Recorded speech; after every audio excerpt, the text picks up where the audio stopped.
Hi అండి. Welcome to Suni cooks. అందరూ ఎలా ఉన్నారు? బాగున్నారండి? ఇవాళ మీకు విజయవాడ స్పెషల్ చిన్న పునుగులు తయారీ విధానం చూపిస్తాను. దానికి మనం ముందు పిండి ప్రిపేర్ చేసుకుందామండి. దోసల పిండి ఉంటుంది కదండీ మనకి ఇంట్లో. ఆ పిండినే ఒక 2 గరిటెలు తీసుకున్నానండి నేను. దానిలో ఒక 2 స్పూన్లు మైదా, 1 స్పూను ఉప్మా రవ్వ, కొంచెం ఇడ్లీ పిండి కనుక మన ఇంట్లో అవైలబుల్‌గా ఉంటే అది కూడా ఒక 2 స్పూన్స్ వేసుకుంటే పునుగులు ఎంతో క్రిస్పీగా, టేస్టీగా వస్తాయండి. కొంచెం తినే సోడా, సాల్ట్ కలుపుకోవాలి.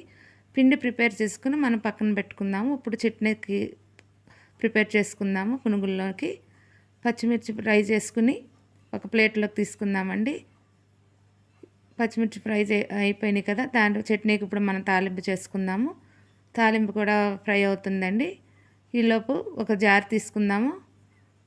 జార్ తీసుకుని అందులో పచ్చిమిర్చి, పుట్నాలు, కొబ్బరి, కొంచెం ఉప్పు అండి మొత్తం కలిపి మనం మిక్సీ చేసుకుందాము. ఈ చట్నీ పునుగుల్లోకి కానీ, ఇడ్లీలోకి కానీ, దోశల్లోకి కానీ చాలా బాగుంటుందండి. చట్నీ రెడీ అయిపోతుందండి. దాన్ని మనం తాలింపు వేసి ప్రిపేర్ చేసుకుని పక్కన పెట్టేసుకుందాము. ఇప్పుడు కళాయి నూనె కూడా హీట్ ఎక్కిపోయింది. పునుగులు చిన్న చిన్నవి వేసుకుందామండి. ఇవి చాలా టేస్టీగా చాలా బాగుంటాయి. విజయవాడలో చాలా ఫేమస్ అండి. ఈ వంటను మీరు అందరికీ నచ్చుతుంది అనుకుంటున్నాను. పునుగులు ఫ్రై అవుతున్నాయండి.